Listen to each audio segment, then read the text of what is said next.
86 jir lagu magacaabo Ricardo Bertani waa nin fariid ah ka dhashay qoys beeraley ah oo ku nool Cabrera oo ah degmo hoos tagta Reggio Emilia ee dalka Talyaaniga. Wuxuu kaga haray tacliintiisa dugsiga hoose isagoo ku halgamay in uu turjumo oo uu keediyo ku dhawaad 100 luqadood oo dhif iyo dabar go'na ka ah dunida maanta. Ma rabin in aan wadadaas qaado, waana ka haray, ayuu Bertani ka yiri go'aankiisa uu kaga tagay iskuulka wax yar kadib waxbarashadiisa hoose. Waxaan xiiseynayay waxyaalo kale, waana in aan iraahdo in hal macallin oo kaliya uu fahmi karay go'aankayga. Sheekadiisa ah in uu cuncun ka qaaday barashada xisaabta, wuxuu sida wiilasha oo kale kula noolaa degmada bilaabay in uu beeraha ka shaqeeyo. Hase yeeshee, haddana wax yar kadib waxa uu garwaaqsaday in uusan ku fiicneen beerfalka ama limista. Waana taasi markii uu bilaabay wixii ku weynaa dubaaqiisa oo ahayd aqrinta iyo barashada afafka.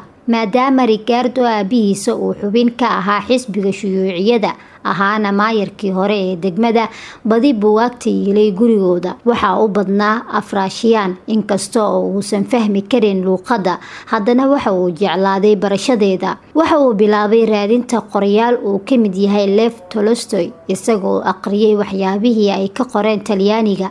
wuxuuna isticmaalayay buugga naxwaha Ruushiyaanka si uu u barto asalka luuqadda lagu qoray. siyaalaha qaar wuxuu xiiseeyay dalalka bari sida Ruushka iyo Ukraine.